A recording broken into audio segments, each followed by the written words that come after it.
Last week, I was on a holiday skiing in the mountains. I just skied for 4 times, so I'm really a beginner.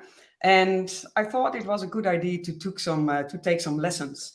My turn to the left was pretty okay, but my turn to the right, that was really a mess. And my trainer all of a sudden said to me, "You have to commit to the turn.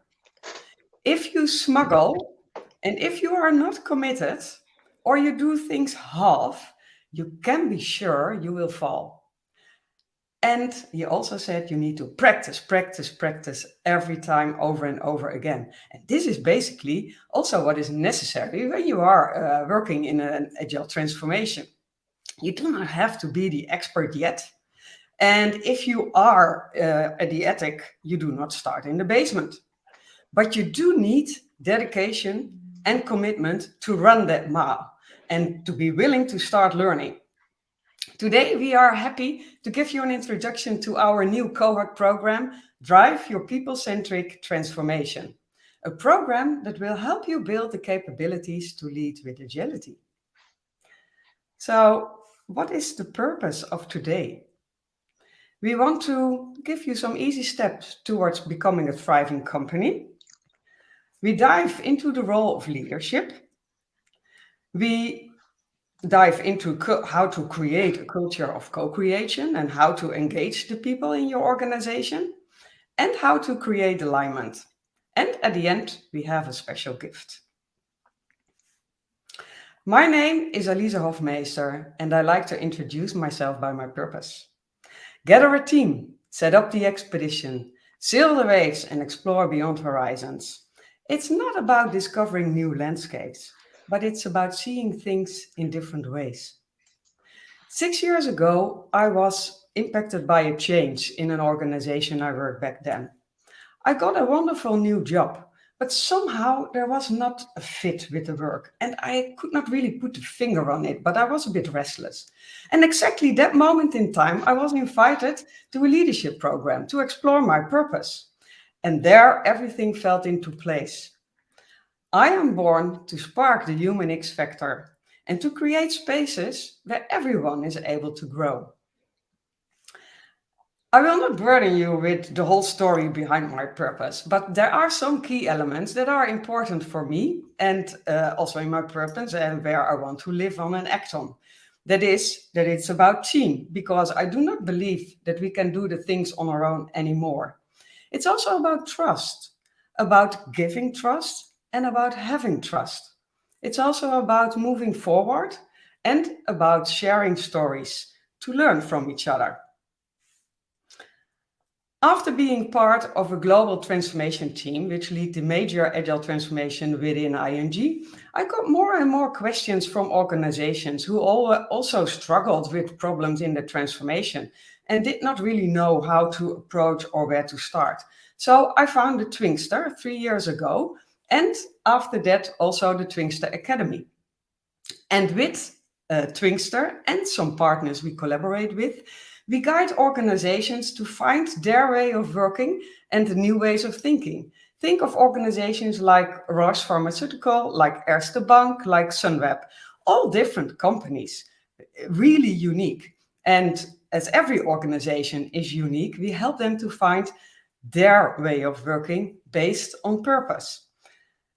And of course, also, I wrote my book, Purpose Driven People Creating Business Agility and Sustainable Growth, in which you find transformation journeys, case studies, and practical examples which you can implement immediately into your organization and which hopefully can inspire you.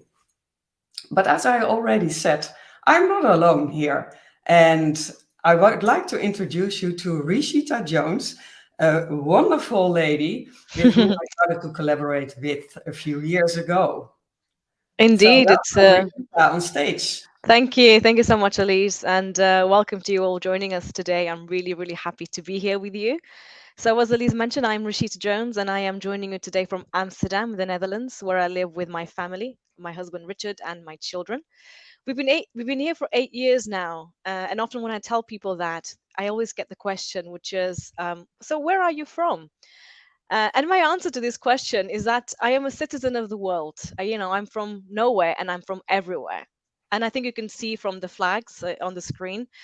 Actually, my passion for people, for cultures, for languages have led me to work and live in many countries, from Portugal to the UAE, to the UK, where I lived in England and Wales, and now here in the Netherlands. And one common thread in my journey around the world is people. And in particular, what drives and motivates people? What makes them tick? So, after completing my degree in psychology and my master's in human resources management, I took these learnings to organizations. I joined HR departments, change departments to help them create practices that engage people. And, quite early on, I realized that this was a challenge because the reality is that, we created organizations that were far from being human centric and engaging. They were instead focused on efficiencies and effectiveness. And this was hard for me, and it was very challenging on a personal level. And that's when it became really clear to me, what my purpose is. And quite simply, my purpose is to help people live their best life. And this is the core of who I am, and this is what I bring, in my life, as a principal at home, in my community, and in the workplace. And at work, this can be seen in my work as a change and transformation consultant, where I help organizations create practices, processes, and an environment where people can be their best self and do their best work. Because we have only one life, and if we, of which, life or work is a big part of, and if we do it well, if we live it well, we live once is enough, right? So, and that's why it's a pleasure to be here working with Elise and bring this transformation program into your organization so that you can help your people do their best work and live their best life. Thank you. Thank you, Rishita. And maybe you want to elaborate, why is it so important that we Indeed. change or start thinking about different ways of working? Absolutely. So one of the things is that I was talking about. So obviously, we'd like to bring you some statistics on why this is important, but I'd like to actually bring you something because there's this sort of slogan that comes to life when I think about this whole change and transformation in our life, and it's the slogan of evolve or die. And this is a recurring theme in the movie Moneyball, and it's based on a true story of Billy Bean, and he was the general manager of the Oakland Athletics baseball team. Why am I telling you this? It's because Bean realized quite early on that to compete with the wealthier teams, in terms of spending on players, he had to take on a different approach, a more data-driven approach, which was actually very different to the traditional methods, right, that the other teams used. And he was met with a lot of resistance from other senior leaders and executives who were skeptical of this approach. But Bean knew actually in his belief that the old way of doing things was no longer going to help them be effective, and that he must evolve or die. So actually, the interesting thing is that at the end, he kept on with this approach. He evolved, he tried and experimented, and the Oakland A's were successful in the season. They made it to the playoffs, and it proved that Bean's approach was effective. So what this movie does is emphasize, right, the importance of innovation, adaptation, and the willingness to take risks to succeed in a rapidly world. And this is just as applicable in baseball as it is for us as individuals, for our societies, and also, of course, our organizations, because we are at a transformation point right now. And in fact, in a PwC survey of 2023, nearly 4,500 CEOs actually said this phrase: we either have to evolve or we will die. And this is seen in the next statistics, right? Nearly 40% of CEOs think that their companies will no longer be economically viable a decade from now if they continue on their current path. And yet it seems that 60% are still spending most of their time on execution rather than on transformation, which is really, really bizarre. So what happens is that today's CEOs are confronted with a significant challenge, but also with a huge opportunity. Yet we also know from the McKinsey survey that 70% of transformations seem to fail. There are three main reasons: insufficiently high aspirations, a lack of engagement within the organization, and insufficient investment in building capabilities across the organization to sustain the change. So when Elise and I were looking at creating this program for you, and this framework of change, which is a people journey circle, and Elise will talk you through that later. We were really keen to ensure that we covered these three areas of failures or weaknesses in transformation, so we could really equip you to do this really well. And on the other hand, of course, work is changing, but also people are changing, and their expectations in the workplace are changing post-COVID. And what we see is also reflected in the market trends. that basically there's a huge difference in shifts and expectations, and we're faced with this huge duality in the workplace. We're faced with people who want to make money with meaning. They want flexibility, but they want stability. They want freedom, but they also want a place where they belong. And that has seen us witness major shifts in our marketplace of the great resignation, quiet quitting, when people just completely sort of shut off from their work, right? Because it's become really clear that people no longer work just to put food on the table. They work with the expectation that their work brings them meaning and brings them purpose, which is what Elise was saying right at the beginning. And for leaders, this means taking on an inspirational role where you help your people grow. For your teams, is creating environments where you can really be supportive of each other, create that network. And also ultimately is for people to be part of basically of an environment where safety and trust are at the basis of it. So this is basically, some of the things that we're facing right now, and some of the challenges in our workplace, which are quite complex to navigate. Yeah, thank you, Rishita. And of course, we also want to like to know where the people who are now listening, where they are at in the journey and what they are facing for challenges. So if you would leave a comment, if you would leave a response in the comment for where you are in your journey, are you leading a change? Are you part of a change? Or do you want to start a change? Or maybe you are in a different level of the journey, then please share it with us. And you just pop it in the chat. Yeah, and if you want to leave a comment, then we can elaborate on that.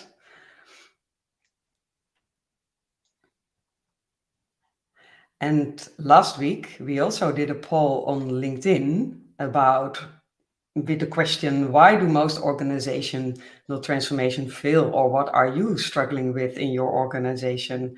So that is about our next question. What are your challenges in the transformation? Do you maybe face change resistance, or maybe there's a lack of leadership capabilities to really guide the people through the change? Or maybe there's no dedicated change team, or maybe you face other struggles. Please share it with us in the comments.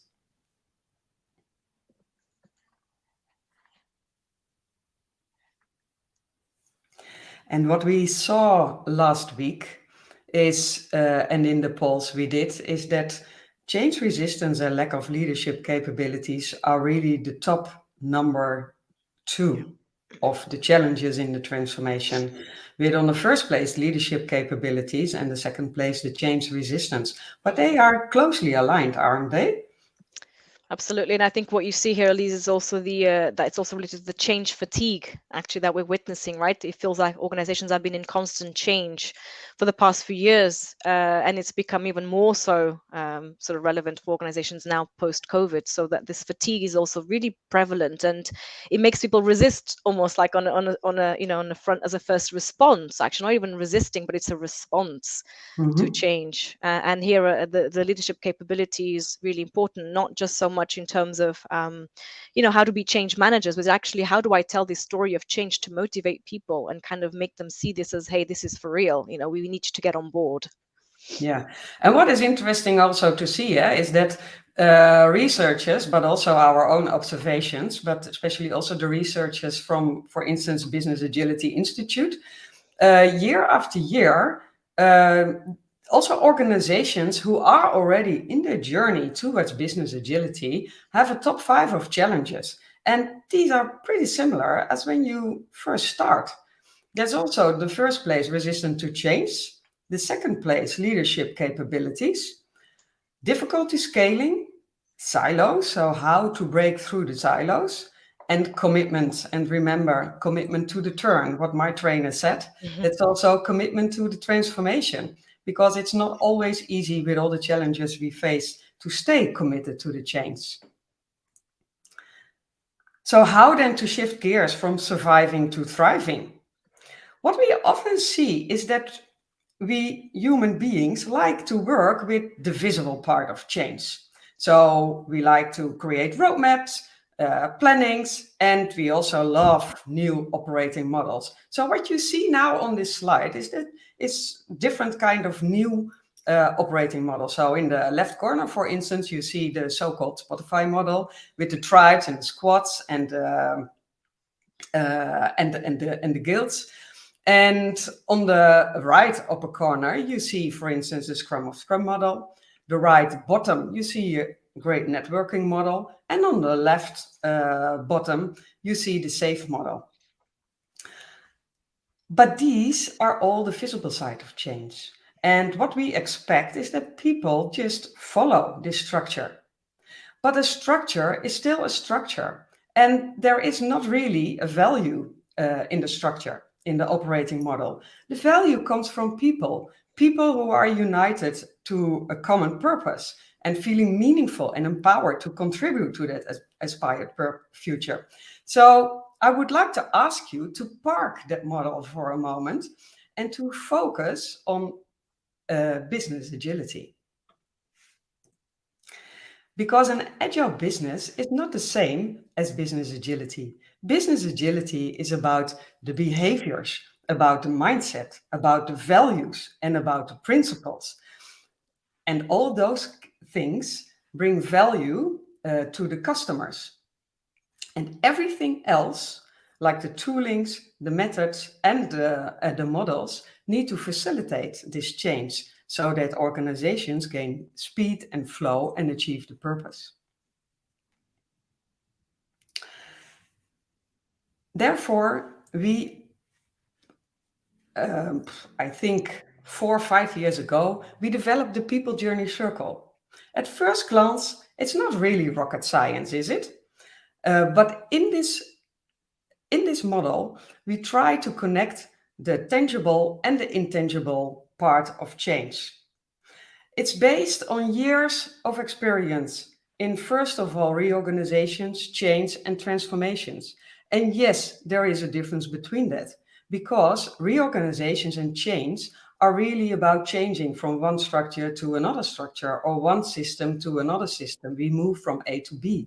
But along the way, with all the challenges we have, we are not able to move just from A to B and then we are ready. But we need continuous improvement. So in this model, you will find 7 elements. You do not need to follow a certain order, because behind those elements, there is a business agility scan. And the business agility scan, if you fill it out, you will notice where to start with in your organization. So let's have a look at what these elements contain. In the center, we see people and purpose. Of course, because the foundation of our organization are the people and the purpose, because without the people, you do not have a business. It's the foundation. In this e-learning, because based on all the elements we created e-learnings, you start to find and to craft your purpose, your mission, your vision, your values, and your principles together with the employees and together with your customers. So you connect your employees with the purpose of your organization. The next module is communication and awareness. There is a reason that people and interactions are the part of the first value of the Agile philosophy. So we dive in the fundamentals of Agile.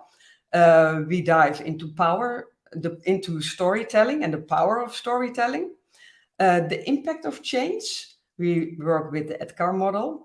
How to create awareness, and not only awareness, but also a desire to build the transformation journey together. When you start an agile organization or start to create business agility, you want to solve your problems and the challenges you have. But along the way, you will notice that you also find new problems. These are, for instance, related to the processes in your organizations, processes that are almost 100 years old, like the performance system, like budgeting, and so on. And we also dive into visual management, like the OBEA. We will elaborate on that later. In agile organizations, leadership gets a totally different meaning. So in this part, we will dive into leadership. What does that mean in an agile organization? Distribution of leadership and about discovering your personal purpose. All the challenges we face at this moment, we cannot solve them on our own.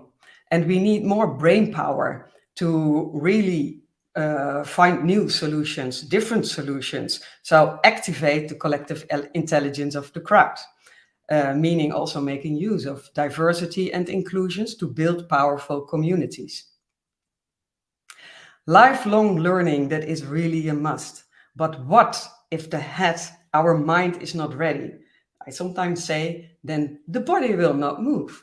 So how can you help people through the change and create spaces where it is safe to learn and to experiment and to improve? And last but not least, the ecosystem. Because we, you, me, everyone is part of a system. We are part of a business system, but the business system is also part of the ecosystem, and we influence each other. In this e-learning, you will dive into models who can help you to find a balance and to not only create business agility, but also sustainable growth.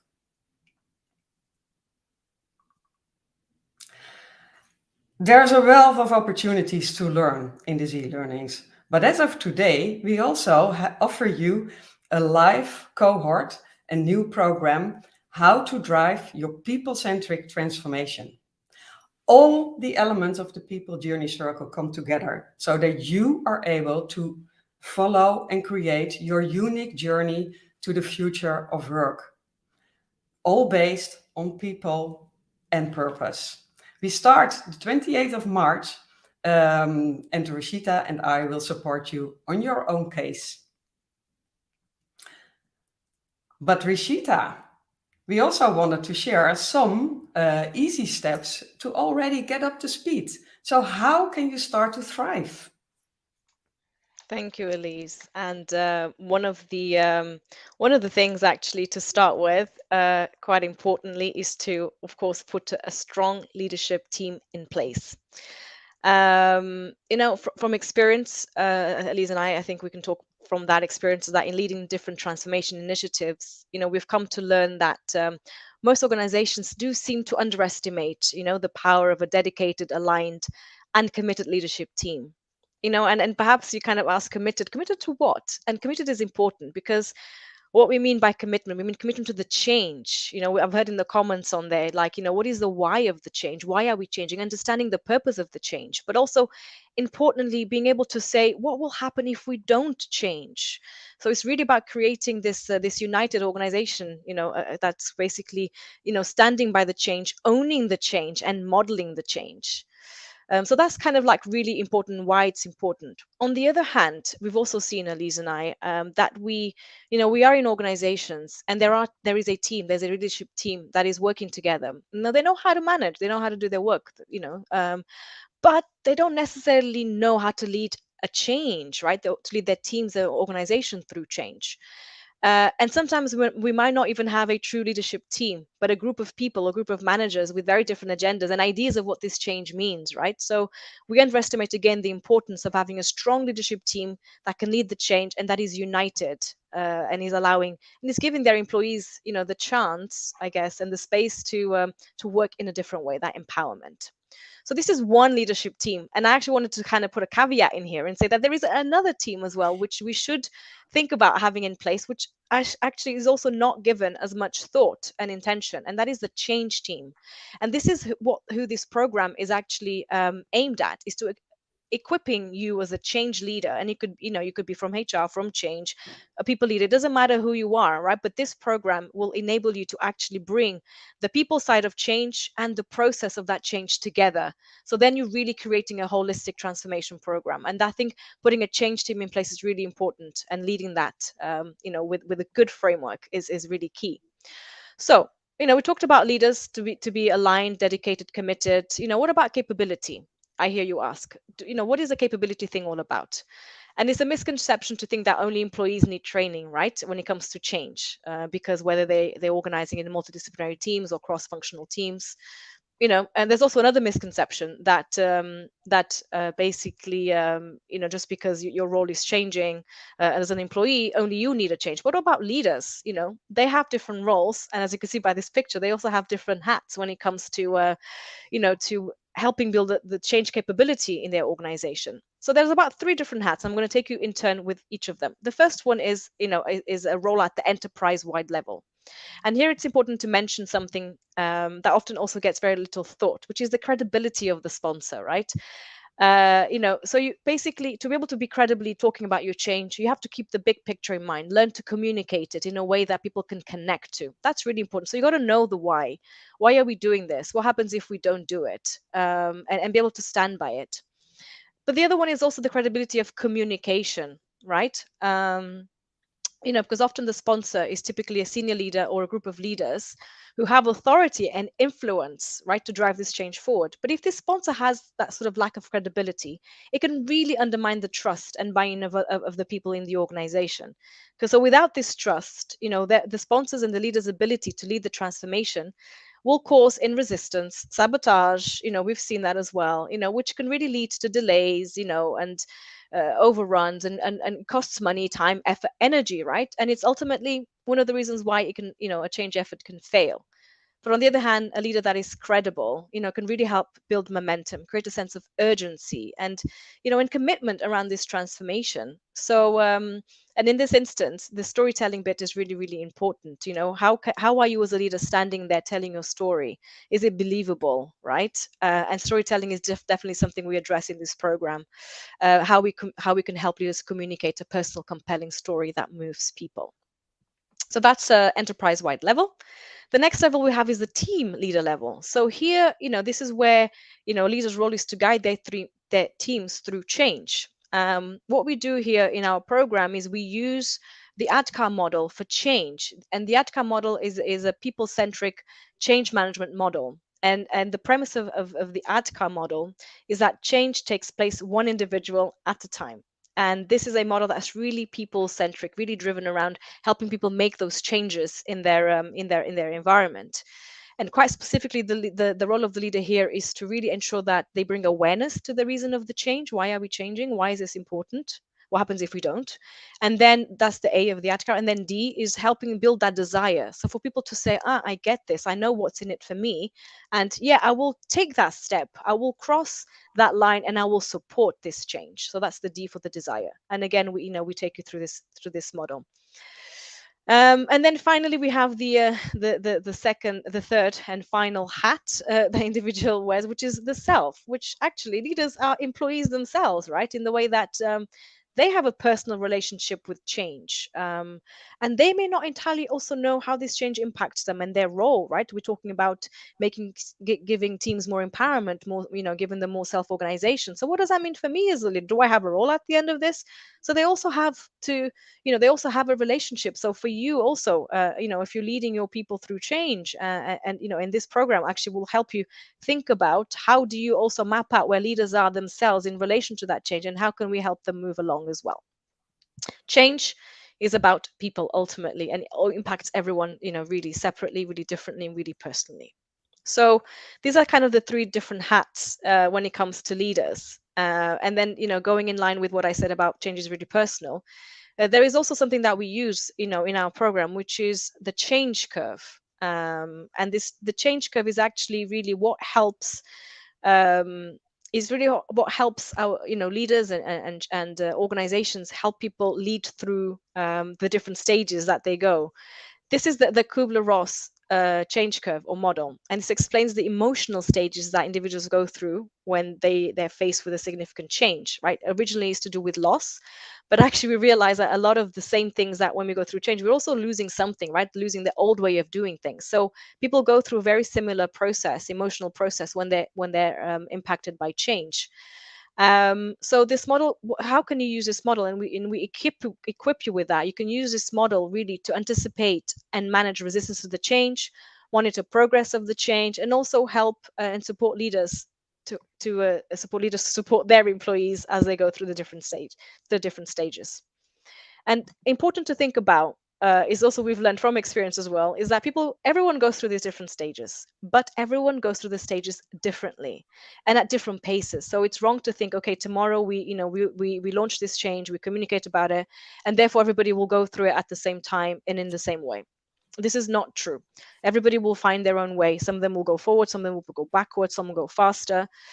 So here, that's what Elise and I have done with clients typically, is to help organize transition sessions. And in these transition sessions, we really help leaders unpack what's happening for people on that personal level. Where are they? Meet them where they are, and together put things in place, programs and support mechanisms to help them move through these different stages so that they can come out at acceptance. And important really is also to know and let people know that it's normal to go through these different emotions. It's not abnormal. It is okay. And we're going to help you get through it. So really, we need to connect personally, because people don't resist change. They resist being changed. And this is where Elise will tell you a bit more about how can you help people actually overcome some of this resistance to change. Thanks, Yeah, Elise. thank you, Rishita. And it sometimes seems really a mission impossible, isn't it? So it's also no wonder that sometimes transformations fail. Like we said in the beginning, two out of three transformations really fail.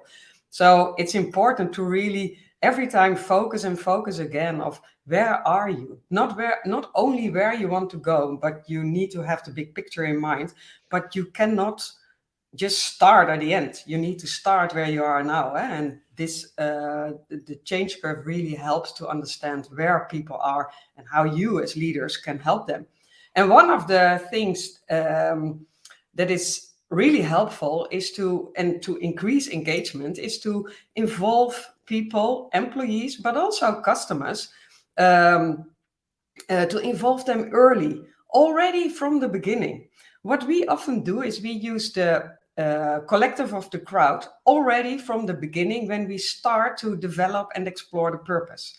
Sometimes organizations already have a purpose, but what we also heard at the beginning is that there is a discrepancy between what CEOs and leaders think employees understand about the purpose and what really is the fact, how they experience the purpose, and most of all, how we behave accordingly. So we use a four-step approach in which we first start with imagining that future. What is that future? What do we aspire? We bring those imaginations together, link them to each other, to in the end that we have a kind of common understanding of what we aspire. Then we create the story behind it, the why, because the purpose is a purpose. But what are your mission, your vision? What are the principles? What are the values? Do we understand the same about that? And to organize this together with employees and also with customers, you also get different perspectives from people everywhere in the organization, because what I know and how I think, it might be different as what you think, but it's good to have the understanding so that I know how you view things and how other colleagues view things and what we understand, for instance, about what is transparency, what is hierarchy, and so on. We created story, and Rishita already explained that it's very important to have your story and also to know what you find difficult in that story, what you find difficult in the change, and to have the discussions about that. You validate your story, not only internally, but also with customers. Do they find the alignment between what is your purpose, your story, and how they view you? And then in the end, you define the ultimate purpose, the future, the big picture where you want to go to. So what I already said, you can start here, but also if you have the purpose, it's very valuable to do this together with employees in your organization and to align. Do we understand the same? And once you have done that, you do not want to fall back, right?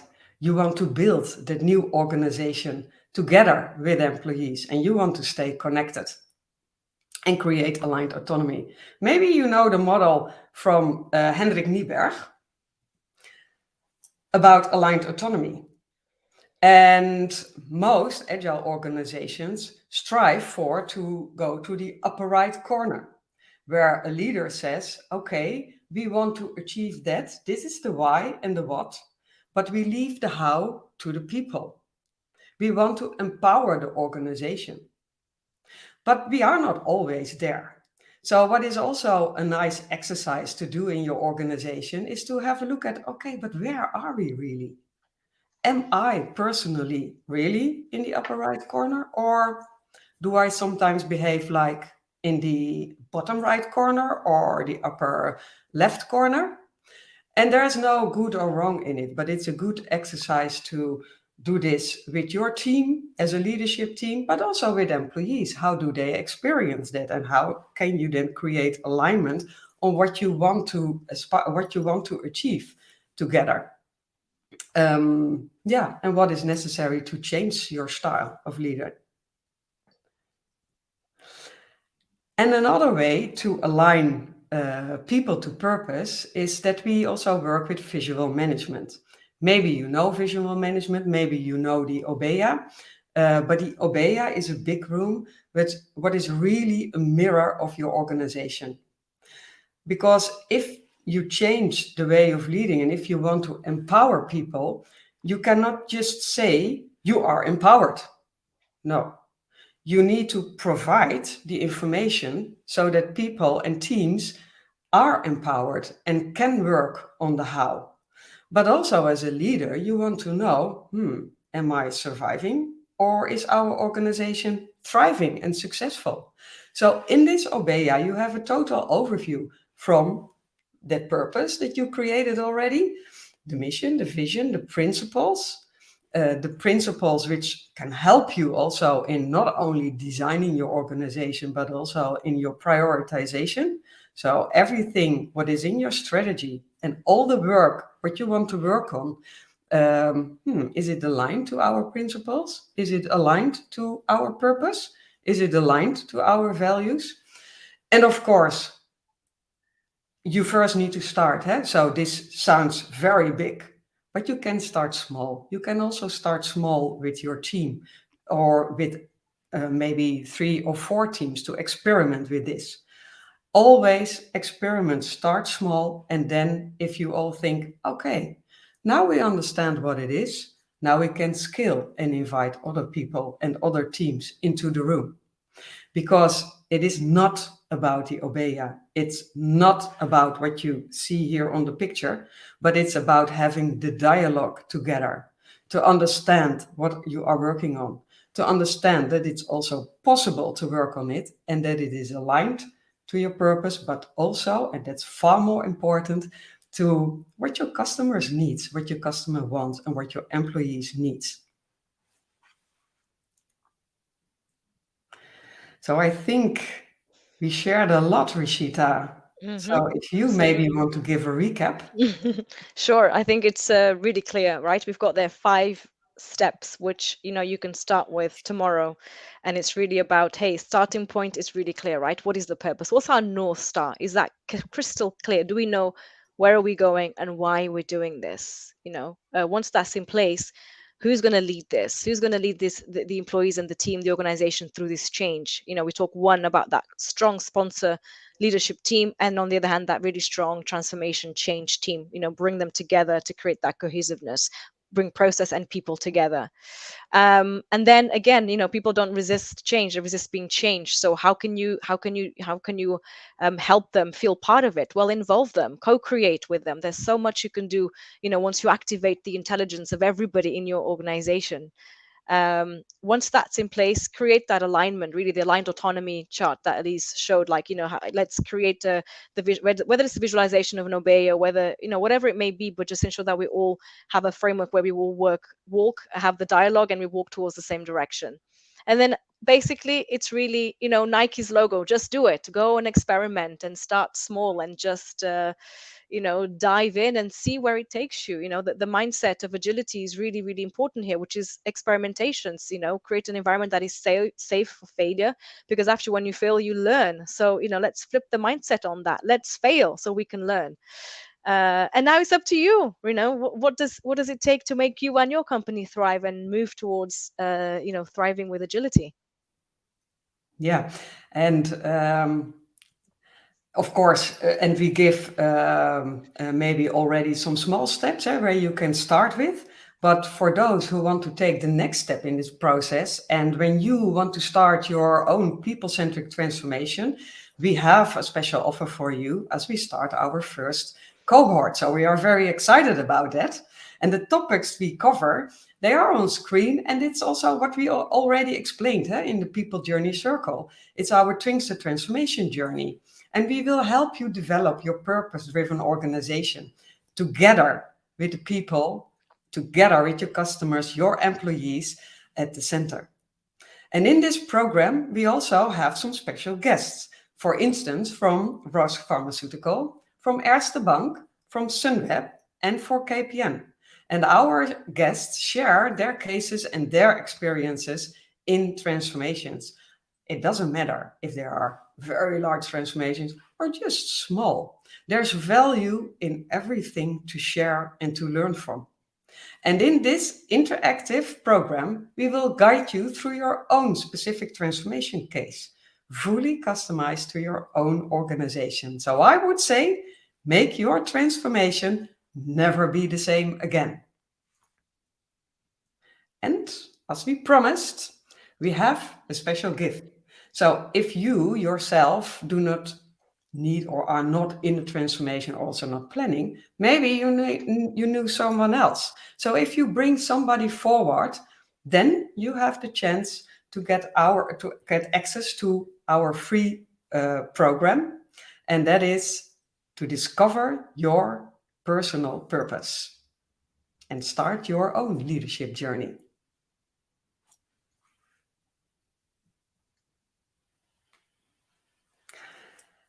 So if there are questions, then please raise them in the chat.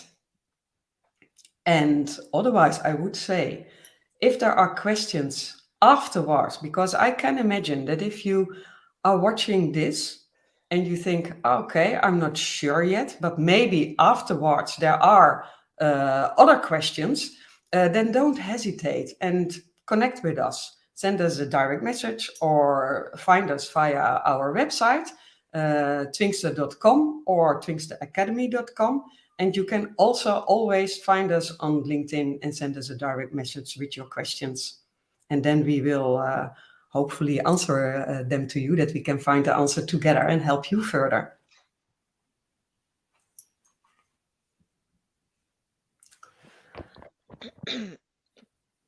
We have a question here from David Thompson. Yeah. In which David is asking, sadly, here in the UK, for lots of organizations, they are neither familiar with business agility as well as seeing change management as an affordable luxury. Because, hey, crashing in new software, processes, etc., changes behaviors, right? Well, wrong with capital letters. So the question from David is, how do you help to bridge these gaps of understanding and skills? Very, very true. Elise, you want to take it or shall I take it? Yeah, continue, and then I can add if necessary. So yes, David, I can definitely see where you're coming from, and I have indeed worked in organizations where we introduce new software, introduce new systems, new processes, and you kind of automatically believe that that's going to lead to a change in behavior. But that seems to sort of there's a naivety on there, right? That basically people change that fast. We are creatures of habits, and we have a mindset, and we have a framework, and we have a way of being, which is actually very fixed.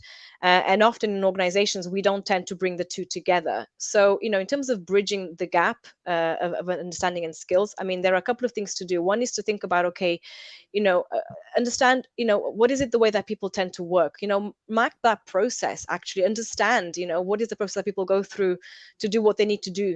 How do they do things now? What are you asking them to do differently? And what are the changes, and where are those changes? And how can you help make that gap smaller, so that they can easily learn how to behave and work in a new way, right? So you kind of need to bring the two together. And this ADCAM model, we use that a lot in change, because it actually helps you really understand change from an individual perspective. So, hey, so a lot of the times I understand that we bring in processes and systems to organizations because of a much bigger initiative, right? And you can't always attach that purpose and reasoning behind it. But actually, you can always create a storyline because there is always information and data in the organization that will allow you to bring some sort of support as to why this is important and what will it bring to employees. And we've done that before. So number one is that A of the ADKAR. Hey, why are we introducing this system on this new process? What is it happening right now that's not helping us work, in the best way, in the right way? What are the problems we face without having this in place? Then number second is that build that desire. Hey, what's in it for me? What will happen if we bring this, if we change this? What will we make happen for you? This requires you to understand the pain points, right, of your employees, of your leaders within the organization. So hey, what is the data telling you? What do you hear happen? So you really have to do a bit of work around this. The second is, hey, okay, we have now this system or this process. I've got to enable you, give you the knowledge on how to work with it. So we got to create a good training program and workshops to enable people to learn how they need to do and what they need to do differently. Then it's about the ability. Give me the space, give people the space to practice, right? So give them the ability, the A for the ADKAR is to practice this new way.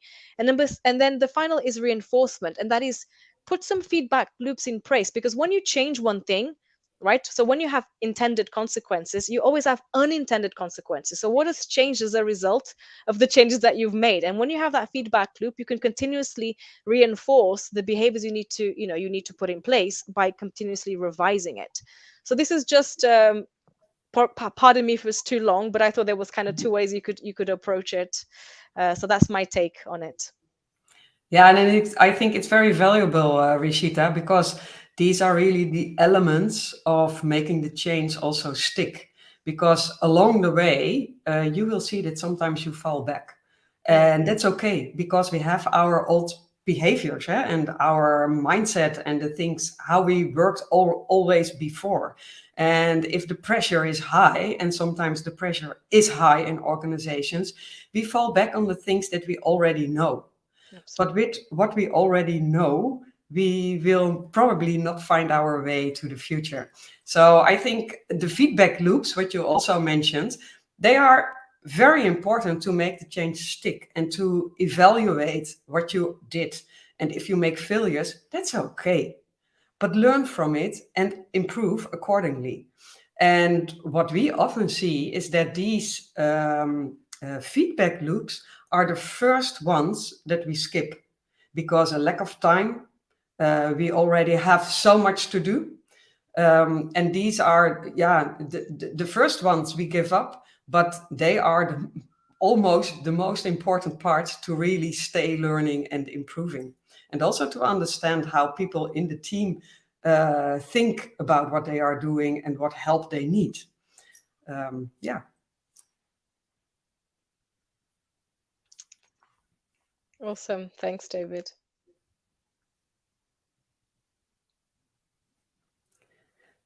Okay, are there more questions? I saw something from Carl, but cannot find it anymore. Carl's saying the reason of why we have to change is not often known. Clarity Yeah. and purpose is often not well communicated. Yeah, great. Yeah, and I think you also elaborated on that in the former question, but that's also why we always start with going back to the purpose. Although whether you have a purpose or not, always go back first to the purpose. What is the purpose of your organization? What are you aiming for? You're not aiming for a transformation. You are aiming for a higher goal. And maybe you need a transformation or a change for that. And if so, then you create that story and you start. Indeed, because transformation is not a goal in itself, right? Yeah, correct. It's always to achieve something, and the purpose is at the center. Yeah. Fantastic. It's nice to see some people that we've worked with and are in the field. Margarita, thank you so much for being with us here today and for your contribution. Aramik also, hello.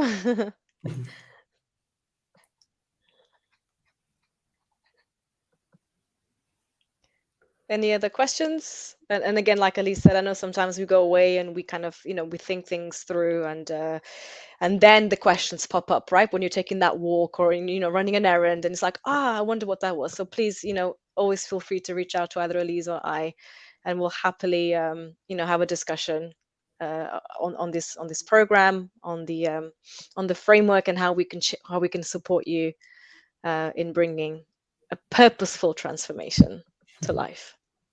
And craft your future together. Yes, So co-creation. if there are no more questions, then I would say thank you for being here. Thank you for watching to our webinar. And we will follow up on this also. So later on, we will dive into other topics. But for today, I like to wish you all a wonderful Thursday, and hope to see you soon again. And Indeed. thank you, Rishita, for doing this together. Thank you. My pleasure. And Pim at the background. Huh? Yes, indeed. Carl is asking whether we'll make the presentation slides available. Yeah, I think we can do that. We have your connection, so we can share what we are doing and what we presented, of course. Yeah, and also this webinar stays available, so you can also always watch back and yeah, also have the story behind it, because slides do not say everything. The presentation do not say everything, but the story behind it, it's far more important. So Indeed. we can share that, of course, with you. You're welcome, Thank Margaret. you, Margarita, also for being here and for your never-ending support. Really great to have you here. Cool.